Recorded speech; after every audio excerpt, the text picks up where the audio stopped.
Hi, everybody. Welcome back to Golden Rosa Tarot. I hope that you are doing well and that you are somewhere cooler than California right now.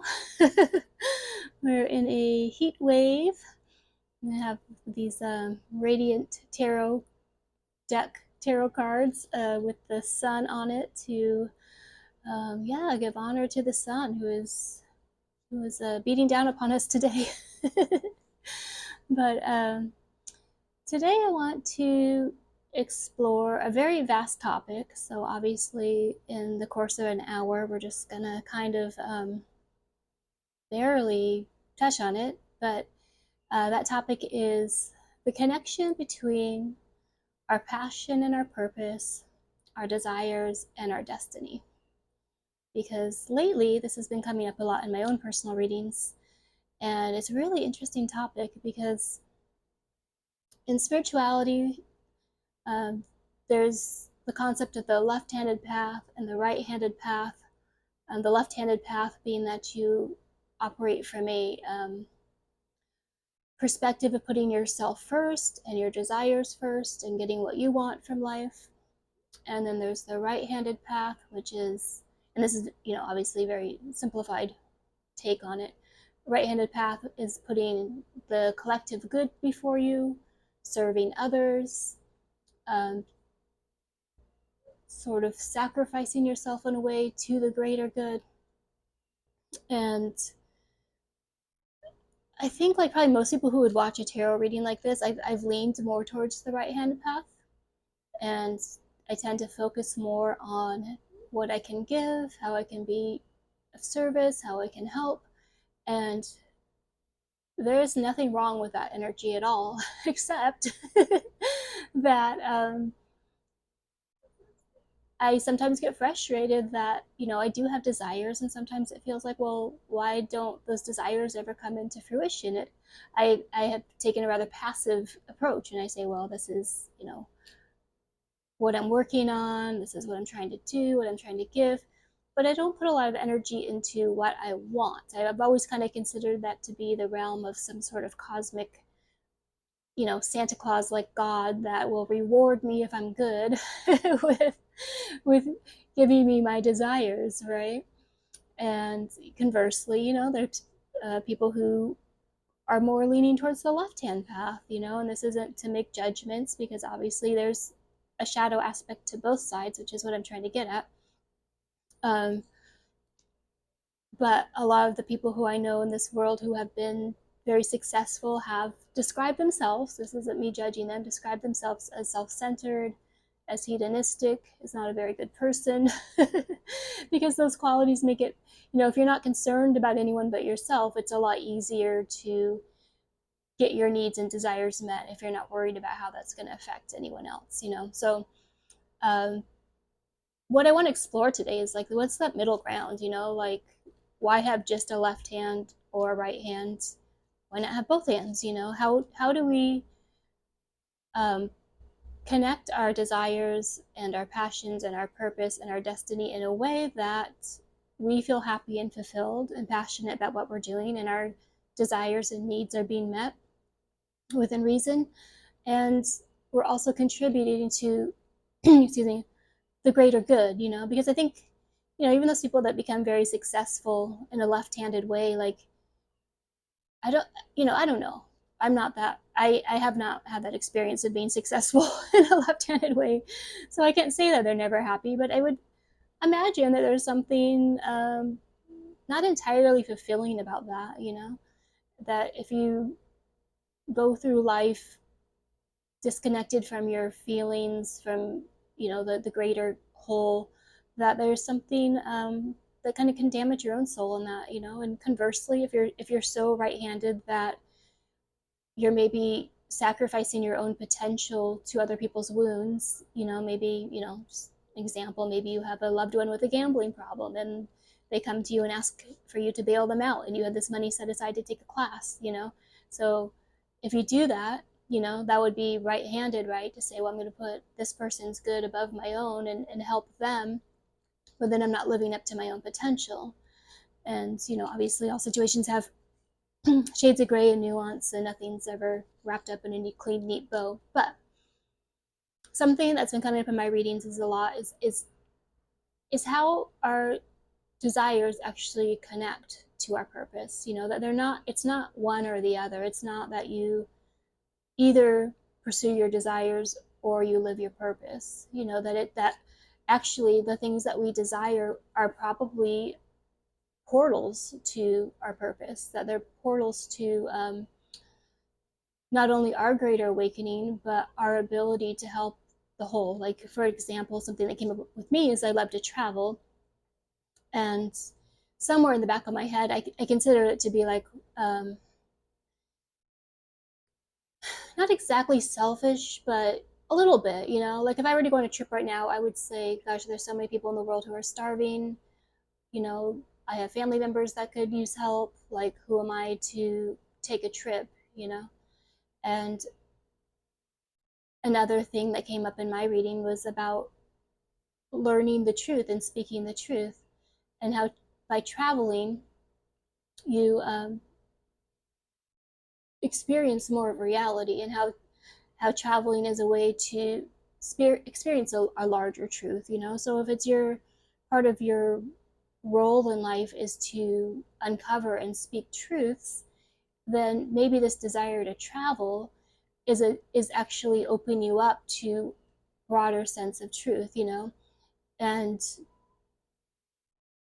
there's nuances in it. It's not saying if I go to Dubai and check into a 5-star resort and drink martinis by the pool all day that I'm going to be tapped into the higher truth. Like, and but I have been to Dubai, and it's not a very it's a very complex place. I'm just using this as an example. And in traveling there, what I really took from it was the beauty of the actual desert, and the beauty of experiencing a little bit of a obviously very touristy version of like Bedouin culture, and the people who would roam the deserts with their camels and their caravans, and doing this kind of touristy thing where you do a dinner by the fire underneath the stars, and that for me was so such a beautiful transcendent experience. So I think there's what I'm trying to say is I think there is a line in a sort of middle path in which the things we desire also feed into our purpose and passion. And then we have to first, which can be really hard for us, is to really articulate clearly to ourselves, what do you actually desire? Like, what do you truly desire? Write it down, like, and then examine those desires. Like, if you have a desire for a home, is it that you have a desire to have this big palatial McMansion that's gonna make your friends and family jealous? Or do you want a home that allows you to have your friends and family over for meals, and allows you to take people in when they need it, and allows you to maybe work on your art in a bigger scope, or like, so like I said, it's a nuanced path, and most of us are going to with everything else in life, oscillate between being more left-handed or more right-handed in our approach to life. But I think that what I'm learning lately is there's a really beautiful path down the middle where we can fulfill our desires and follow our passions and feel truly happy, as long as that's connected to our sort of self-realization, that there's a connection there between pursuing the things that make us happy and the growth and the journey of our soul. Because if we're happy and we're evolving our soul, then we're going to inherently have a positive impact on the world around us. It doesn't have to be one or the other. So anyway, in a nutshell, that's what I've been looking at lately in my own life, and I've had to kind of take myself to task, and where I've just completely neglected and abandoned my own desires, and it's inspiring to realize that they can actually lead to somewhere beautiful.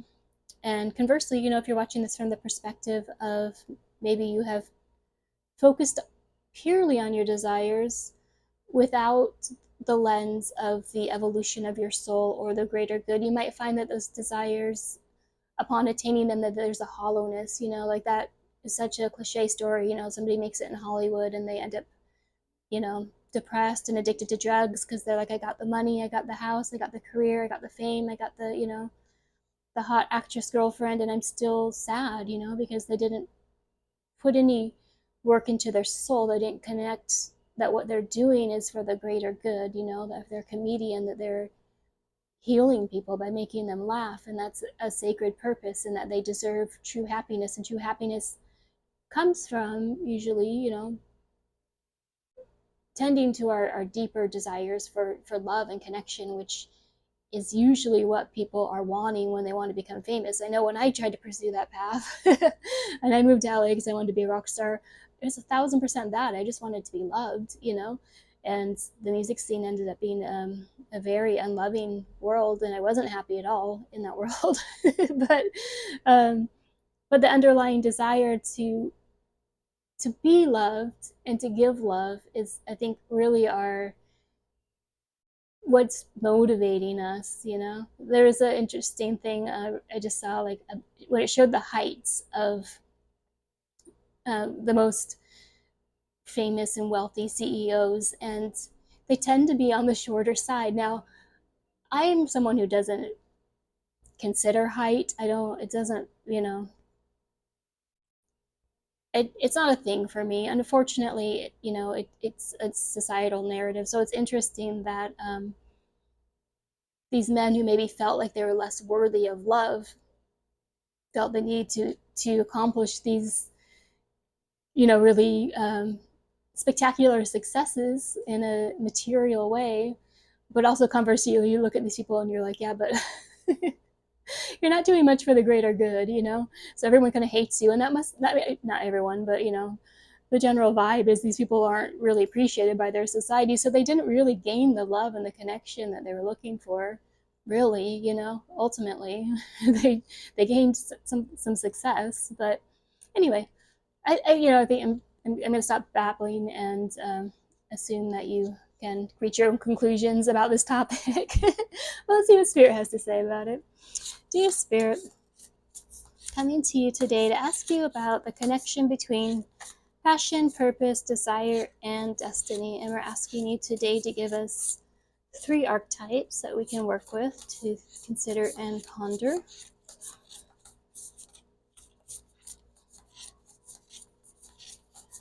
If it is your first time watching one of my videos, I only read the jumpers. I know that might be a little frustrating to watch, but we'll get there. Dear Spirit, can you please give us 3 archetypes to help us better connect to our own passions, our own desires, our purpose, our destiny?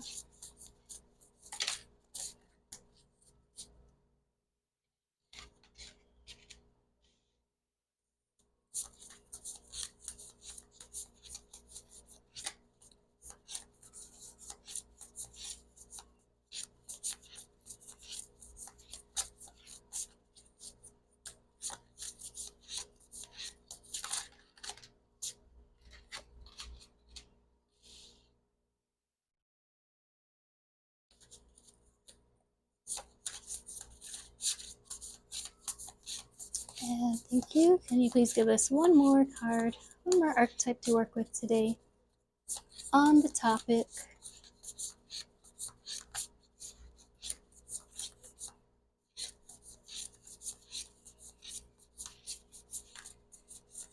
of spiritual destiny, passion, purpose, and desire? How does it all fit together?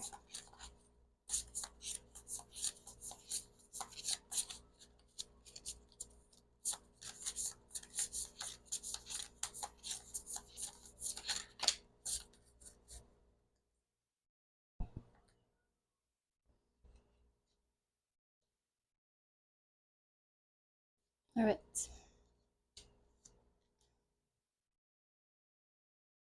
So we got the Hanged Man in reverse, the World, and the 7 of Swords in reverse.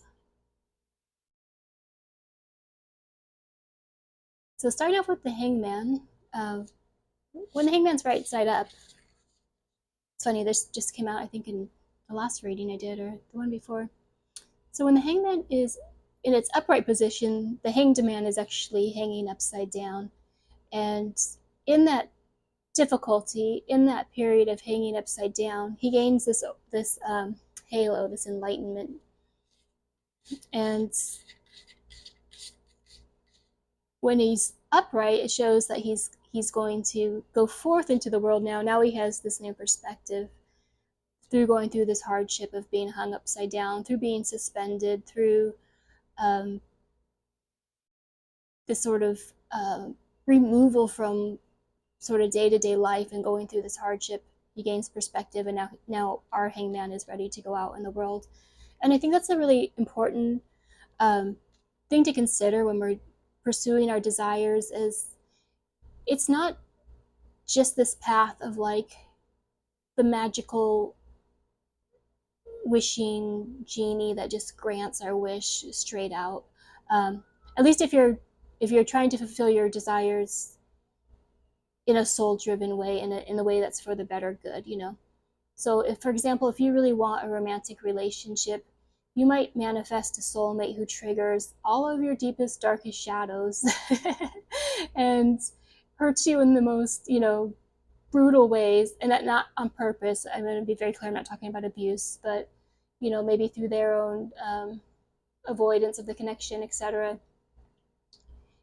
You have to learn to really love yourself. You have to really learn to face your rejection wounds. You have to really learn to free yourself from expectation. You have to really go deep into your inner childhood wounds, you know, like,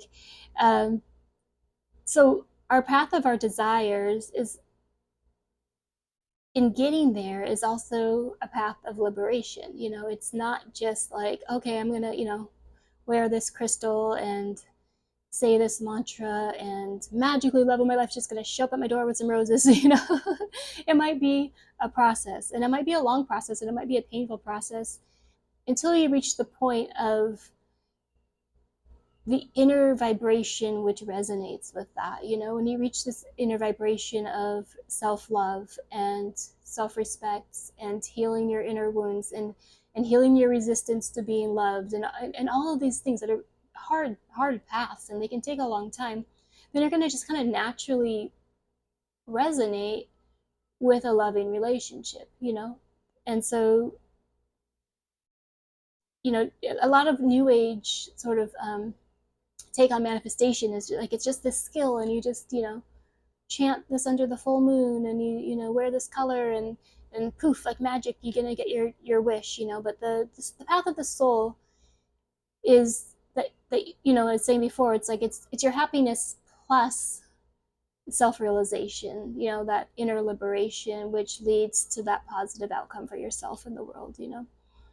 And then we have the World card, which is the card of completion.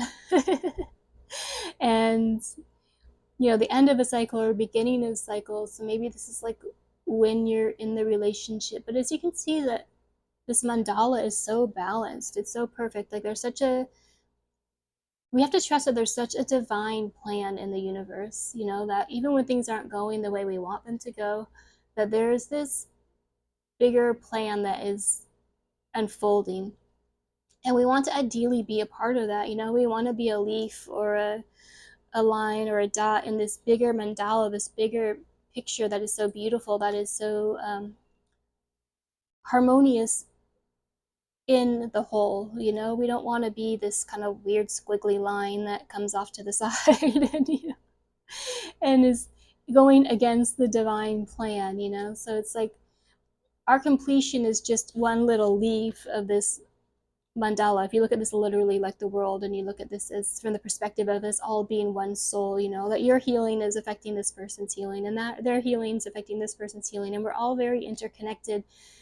And when we're pursuing our desires from a soul-led way, we're adding to this beautiful mosaic, you know. If we're adding our art, if we're adding our teachings or our passion or the things that we understand, and we're adding that for the greater good, then we become co-creators in the world, in making this much bigger, beautiful mosaic, cosmic pattern. And that's, the choice we have. We don't have to operate from the greater good. Obviously we have free will, but how beautiful is it, to be a part of that, and I think being a part of something bigger than yourself, being a part of the greater good, is ultimately what's going to give us that feeling of being loved, of belonging, of connection, of peace, of harmony, of safety, of true abundance that we're seeking through these desires, So we can see the desire as the path to this beautiful completion. And next we got the Seven of Swords in reversed. And trying to think. I'm drawing a blank on this card. I'm gonna be honest, but I really like this deck, the Radiant Tarot. It's sort of a positive, I would say positive, but a proactive spin on the cards. And so, because I'm not coming up with how this is figuring in, I'm just gonna turn to the book and see what they say. I will reiterate, it's extraordinarily hot right now in here. And so I'm doing my best to stay on task here. It's a little bit like doing a reading in a sauna.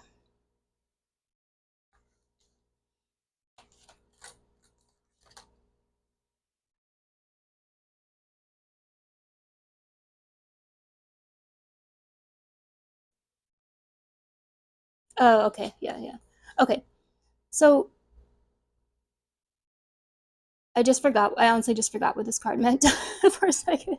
So Seven of Swords, I would say in its positive aspect, it would be, I try to say it nicely, that it's strategy, it's being strategic, but what it's known for is being deceptive, that it's being, cunning, that it's getting its way at any cost.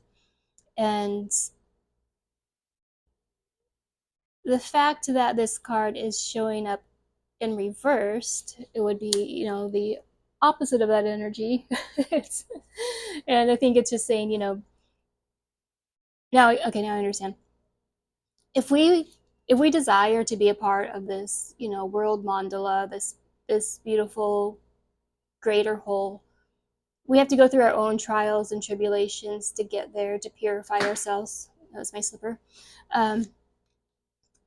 And we have to let go of that side of ourselves that is cunning and deceitful and tries to get the upper hand and tries to gain an advantage. Like, that energy just isn't going to get us to our place in the world. If you want that kind of place in the world, that where your success is treated as something positive for your community, like, that energy is just not going to serve you to reach this desire, if that's what you're desiring. All right. So we got a little basic framework here of how to go about this, And let's go to our inner child next and say, dear Spirit, will you please show us an aspect of our inner child that's important to consider when it comes to our desires, our passion, our purpose, finding our place in the world.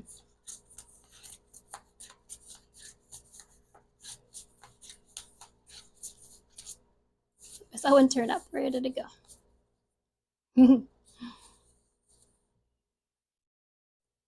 All right, we got run wild. Let your inner child run forth. We got a little horse with some butterfly wings.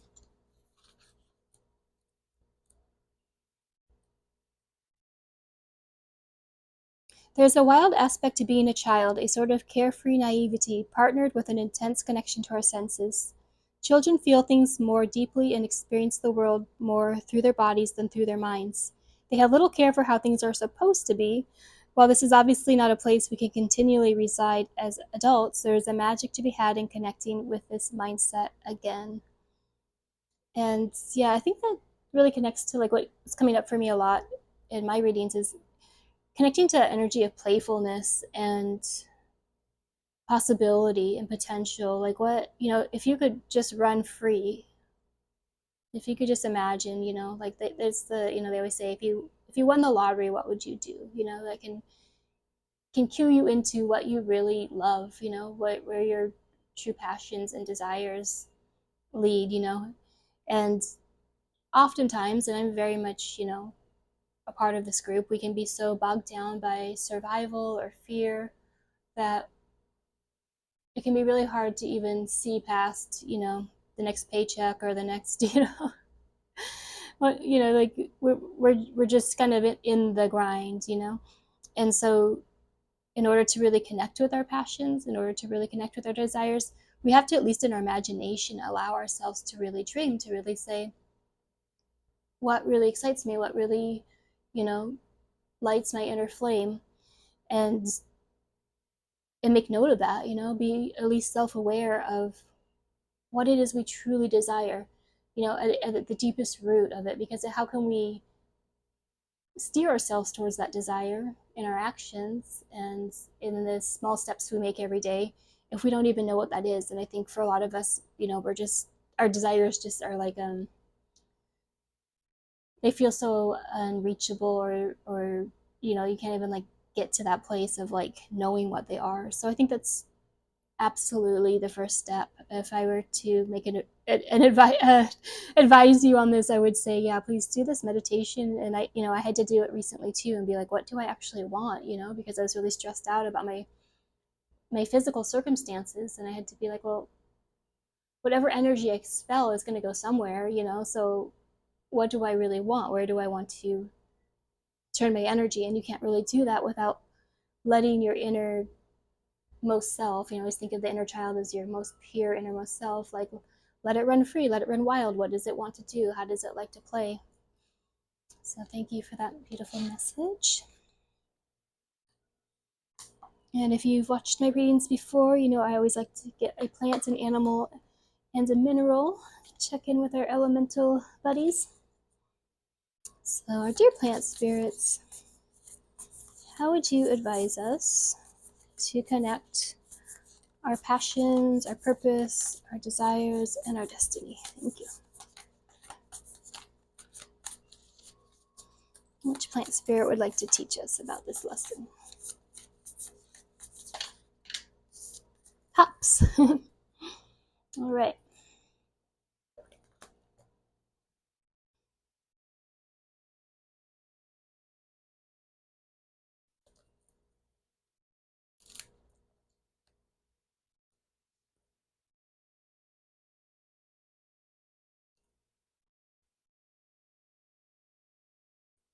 So the Hops is our childhood friend who takes our hand and says, let's take the rowboat out. Hops is the neighbor who says, sit in this rocking chair with me and listen to the wind. Hops is a collector of time and space, of quiet and laughter. Hops has large, limby, supple arms that stretch and wrap lovingly around you until you're warm and sleepy. Hops can create a light, playful rising of your head into the clouds when you need to untether from your sense of control. They release our tight grasp and let what comes bob and float like a balloon. When the medicine that we most need is to lie on our backs in the field and find shapes in the clouds, Hops is our ally.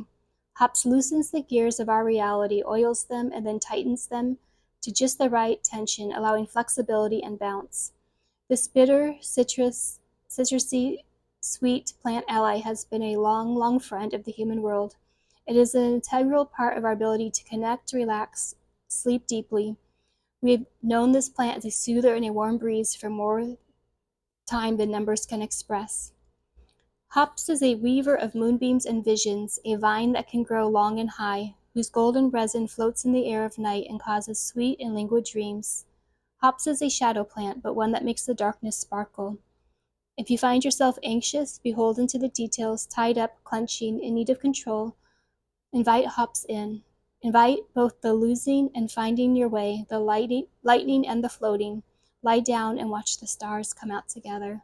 That's really beautiful energy, and I can totally see how the spirit of Hops can help us to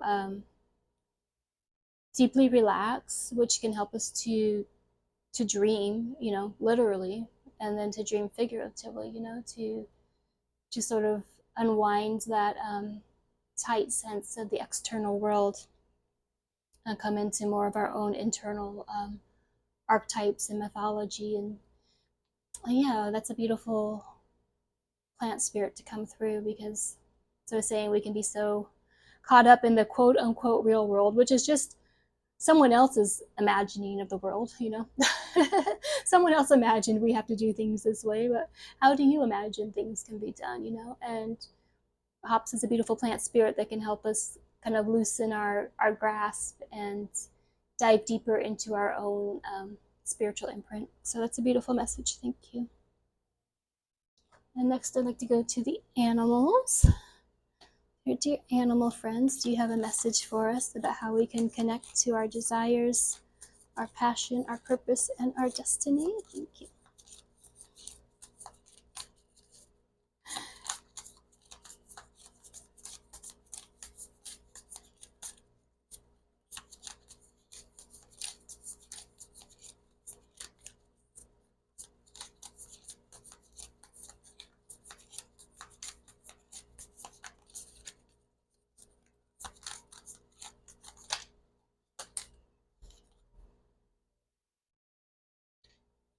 And we got the illusion.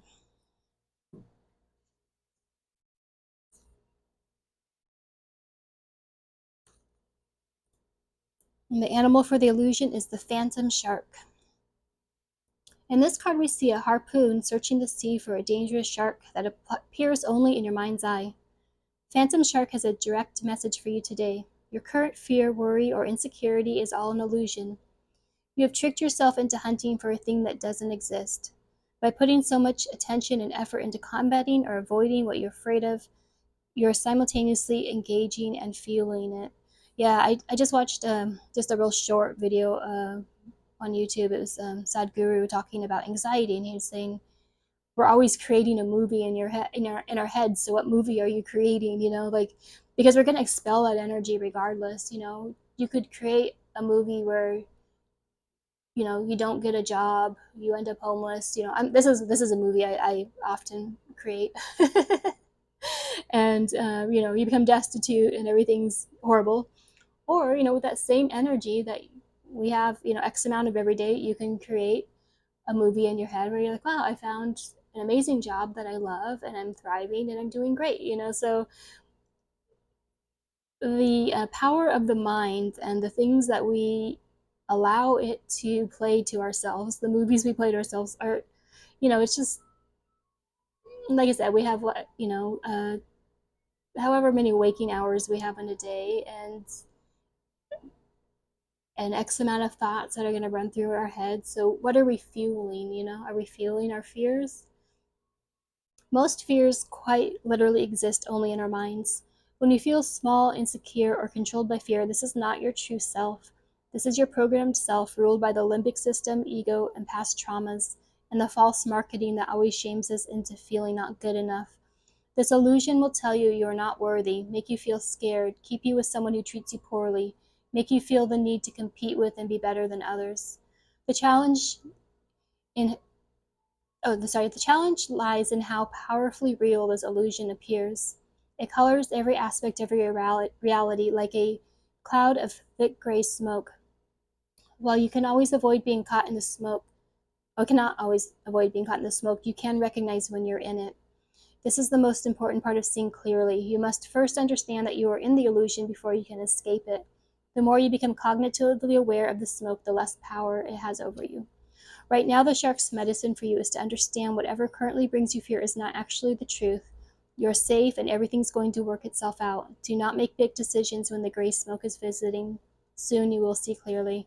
Yeah, I 1,000% agree with this card in the context of this reading, because yeah, oftentimes so much of our energy gets taken up into fear and survival, you know, and we do live in a system that makes it very difficult for most of us, you know. And I think about that often now. You know, I used to just think like of my own stress, and now I think like collectively, like most of us are in a state of stress in the current system, you know. So sometimes it helps to realize it's not just us. We're not the only ones that are having a hard time in a system that's designed to give you a hard time, you know. But we do have the power over our own consciousness, and the the movies we play in our head and the stories we tell ourselves. And there's a profound power in that. There's a profound power in what we're choosing to experience internally. And that's not to negate that, you know, the world's a scary place and that it's hard to survive sometimes, but we can at least, to the degree that we're able to, start to unplug away from the fears and what we don't want, you know, like that's a really powerful tool for getting closer to the dream life, you know, that we're all worthy of. All right, let's go next to the crystals. Our dear crystal friends, do you have a message for us today? Do you guys hear the ice cream truck in the background? It's a soundtrack of summer. I want to flag them down and just ask if I can crawl in the freezer because I am disgustingly sweaty right now. Sorry, TMI.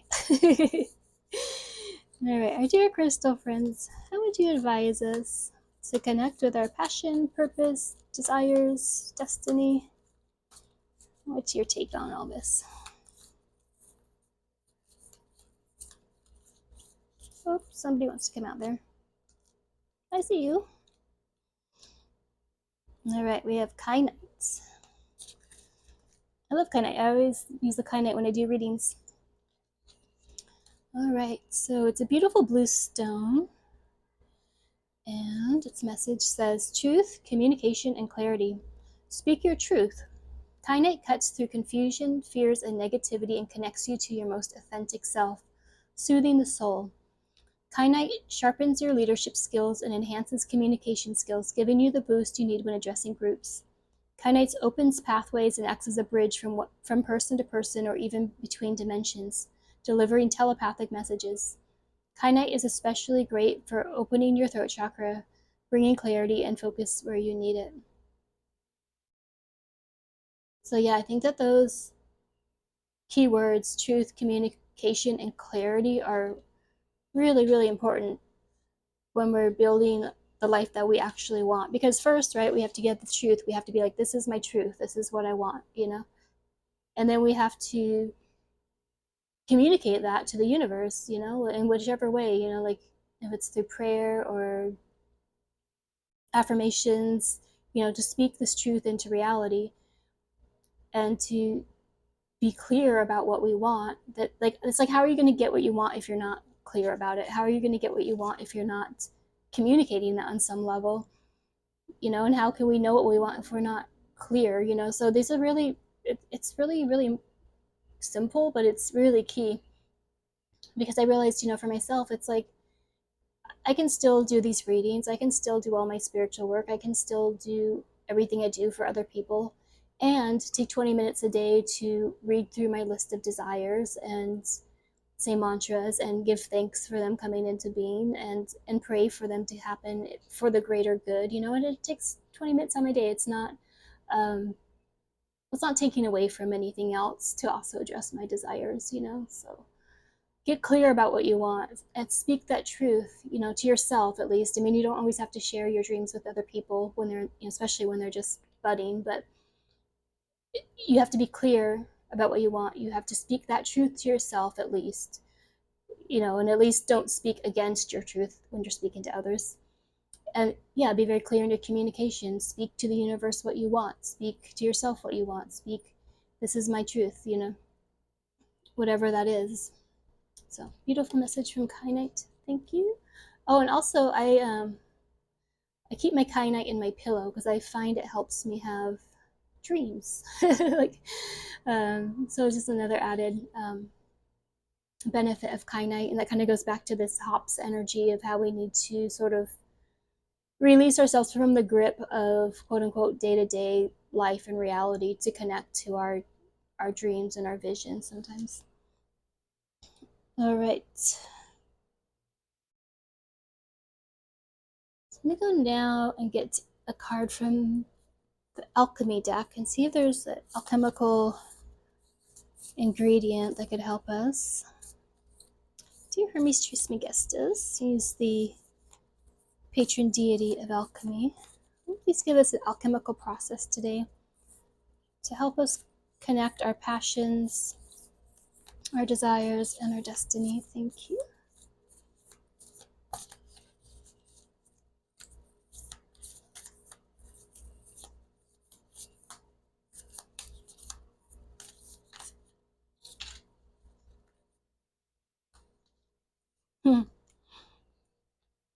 This is really interesting. So we got smoke. And what was the shark telling us about? Smoke. And then we got the blue temple. And the kaina is this beautiful blue stone. Very funny. Okay, well, let's see what the guidebook says about these.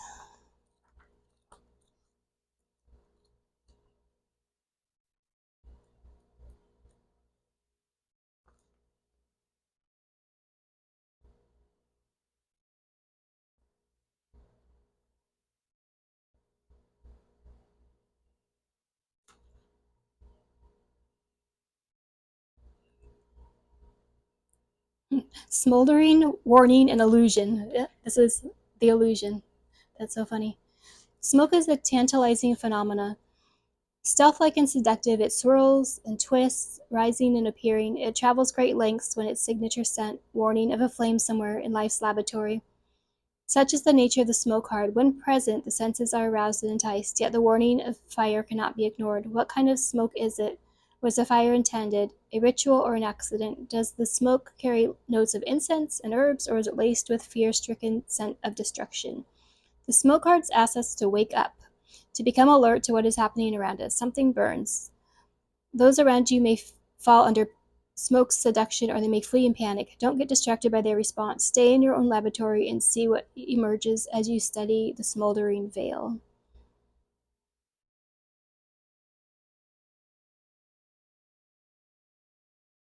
So we already discussed smoke as this sort of fog around us, this illusionary fog of our fears. So that's, the fear of a destructive fire. But I like where it says, ask us to wake up and become alert, because where there's smoke, there's a fire, So maybe if you're having a hard time articulating your desires, like on the deepest level, and I think that we all have that, we say, I want a relationship. That's my desire. But what you really desire is to feel that you are lovable, to have that, you want to feel that you're lovable because you don't feel like you're lovable. And you think, if I'm in a relationship, then I'm going to feel like I'm lovable. I will achieve that. But a lot of times people get in relationships and then they break up because they go like, well, he didn't really love me. He didn't make me feel loved, or she didn't make me feel, appreciated. And so, while fire can be a warning, it can also show us like, or smoke, it can be the more subtle presence of our desires. So where you're feeling triggered, where you're feeling like, or if you have a desire, like, explore as if it were the smoke rather than the fire, like, what's beneath this smoke? What's beneath this desire? Why it's not enough just to say I want to be in a relationship, but we have to know our truth and our clarity. Why do you want to be in a relationship? What is it you really want? And then we can start to go through this like transformational process. Cool. And then the synchronicity of these cards is really cracking me up. The blue temple over the kyanite, the blue stone, and the blue bird. Look at we got all the blues going on here. All right. I was just thinking there's a lot of blue coming out in this reading too. So, okay. Celestial realm, the imagination and expansiveness. Welcome to the Blue Temple, the home of the alchemical imagination. You have entered a space of new depths and new possibilities. The inner eye opens and you become willing to see in a new way. To understand this card, one must study blue itself.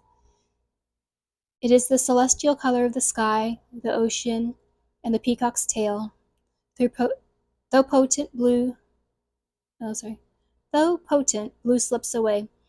Through this color, our imagination threads together experiences both grim and glorious. Think blue films and blue ribbons, the halls of heaven and the harrows of melancholy. We are taken into the depths of mood, of tone, of rhythm, of the blues. The eternal mystery of blue will only deepen as we study it, and this is precisely the point. Leave the cerebral behind, cloak yourself in the sapphire robe, and sit quietly in the vault of the mysteries. Yeah, which once again, also is very much like this hop energy, celestial realm, imagination, expansiveness. If following the smoke down into our desires to get to the root of desires is one path, another path is how are our desires expanding us, how do they expand the imagination? Like I was saying with my desire to travel, it's not just that I want to go to like bougie hotels and, post Instagram reels about how, rich and fabulous I am. It's that I want to experience different cultures. I want to experience food and music. I want to see how, the geopolitical state of the world is affecting the people in these countries. I want to see how other humans deal with the same challenges that all humans have. I want to, it's this expansive energy, it's the expansion of your mind, the expansion of your compassion, the expansion of your awareness. So our desires are portals both really deep into our needs and also a portal out into the greater whole, the greater good, the greater um, completion of the great work for all of us, So very cool. Love the synchronicity. And just do a few more cards here. I want to ask dear Merlin if you'd come through with a message for us today. Dear Merlin, will you please give us a message about desire, passion, purpose, destiny, how it all intersects?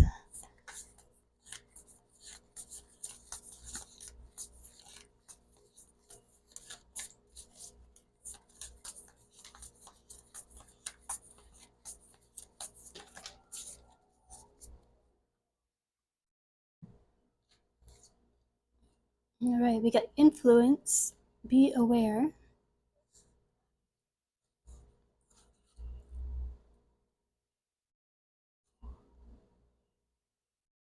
And the message for this card is influence is the capacity to have an effect on someone or something.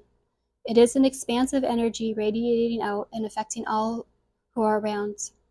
We live in a universe where everything is connected and mutually interdependent. Everything happens because of something else and will somehow, somewhere have an effect on something else, which in turn will cause something again to happen, and so on. This is called the butterfly effect. In the context of people, we are all influenced by our surroundings and the people around us. In return, we have an influence on those surroundings and all those around us as well. Whether we are conscious of that influence or not, it happens in each moment and in many different ways.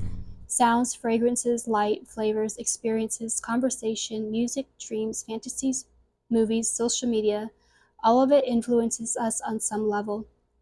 As vibrational beings, our energy can radiate far beyond our body. This means that we influence each other with just our presence much more than we might be aware of, simply because our energy fields overlap even when we do not physically touch each other. Understanding that we are all connected comes with the individual responsibility of being the best versions of ourselves that we can possibly be and being an example and an inspiration for others. Living your magic potential openly, where it can be seen by others, can be a powerful inspiration for others to pursue the path of the modern magician as well. Beautiful. So, yeah, that's just confirmation that when we are living our desires in the soul centered way, we become these generators of what's possible. We stop living by the fear codes and we start living in the realm of magic, and then we show others like, look, we can make this world beautiful, we can make life beautiful, it doesn't have to be this way. And So living our most magical existence is a gift to the greatest good, is what I believe Merlin is telling us in this message, which I would agree. I'll just do 2 more here. Next, I want to get a message from Lilith. Lilith was in the mythology of Jesus. I'm not saying he's not real. I'm just saying that. I'm not making a statement on religion. I'm just saying that that's the background of this story. Is Lilith was Adam's first wife. I think it's in the Jewish tradition that they acknowledge her, and she didn't want to be submissive to Adam. She wanted to be an equal, and that led to her being cast out and Eve being created from Adam's rib. So I always joke the fall of mankind wasn't Eve eating the apple; it was Adam wanting to dominate everything. Right? He didn't want to be equal; he wanted to dominate, and that created this world that we live in, where there's such food chains of domination in every system that we encounter. Anyway, that's just my little rant. I'm inserting that Lilith, for obvious reasons, was vilified by our patriarchal world as, this demon who ate babies, I believe. They really went all out with her. But she's an incredible, loving deity who teaches us to liberate ourselves from the BS of the world. So let's see what Lilith wants to tell us today. Dear Mama Lilith. Oh, she's coming right out. Intuition and emotional healing.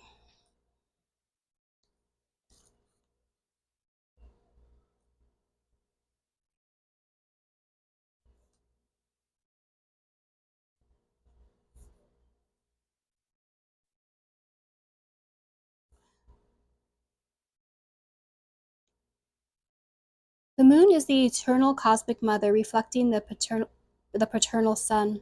She is a nurturing and life-giving luminary, ruling over the psyche and the emotions of her children here on Earth.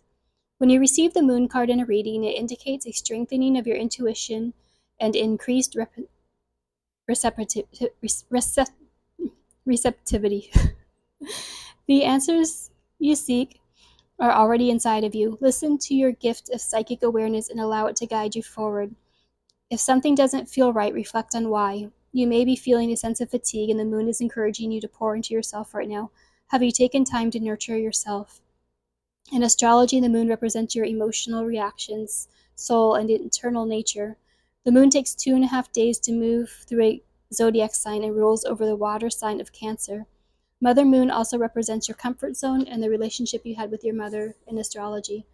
This is how you were conditioned as a child, making this an unconscious part of your personality.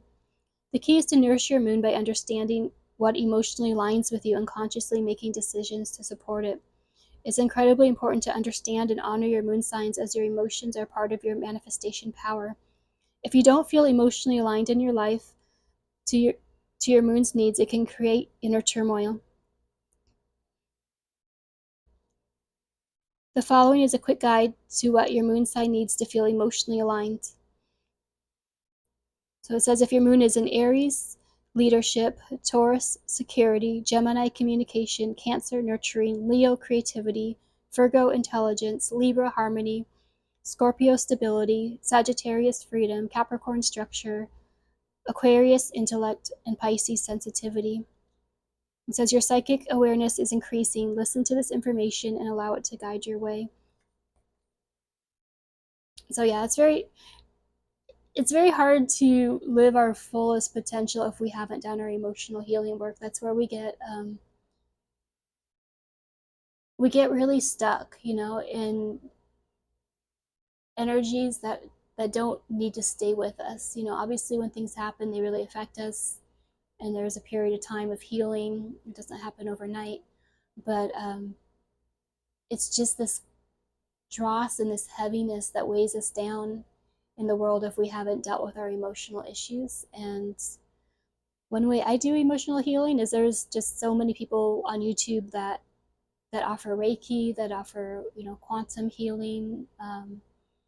If you search energy healers, there's a huge plethora, and it's just amazing that there's so many people who are out there offering their services. So even if you can't afford therapy, or you don't have time, or you just prefer more of an energetic healing approach, but the more we can purify our vessel of the dross of emotional wounding, the clearer we will become too, because until we're sort of cleared of those past traumas and sort of frozen parts of our psyche, it is harder to know what we really want or who we really are, because sometimes we're just so enmeshed with those wounds that it's hard to know who we are without them. So for sure, emotional healing is a really key part of coming into our fullness.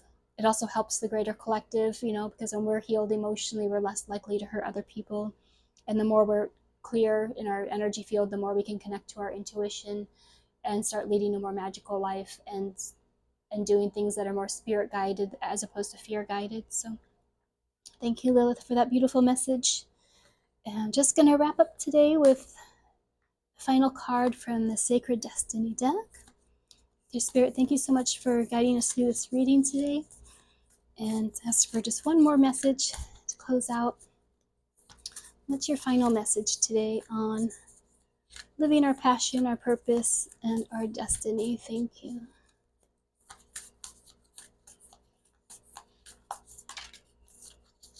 Wow, we got power.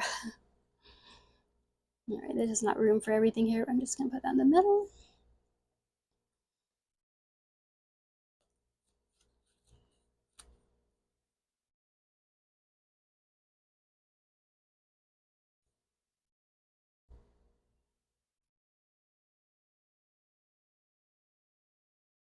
So it says mountain thunder. Like the fist of God thrusting up towards the heavens, the stark, ragged mountain holds firm as thunderbolts crash down on all sides. The sound is deafening as it echoes from mountain peak to mountain peak. Mountains represent strength, power, and permanence, as well as a potent symbol for attaining spiritual heights as they extend into the sky towards the heavens. Thunder and lightning traditionally represent surging power, enlightenment, and revelations of divine matters. Thunder ignites our deeper self and activates our primal and deep emotions. Together, the mountain and thunder symbolize immense power, vitality, and strength. The sacred landscape wants you to know, this is your time. This is the time to claim your power and step into your potential. This doesn't necessarily mean that you will be without fear. You might feel uncertain, but do it anyway. Be courageous. Let the world hear your voice. Take a stand. Stand up for yourself and others. Share your passion. Teach from the heart. Write, and your words will have great meaning. Hold your body as if you are incredibly valiant, noble, and brave. After all, you are. All right. Thank you so much for being here. And I wish you blessings and healing and power on your journey. And I'll see you next time. Good night.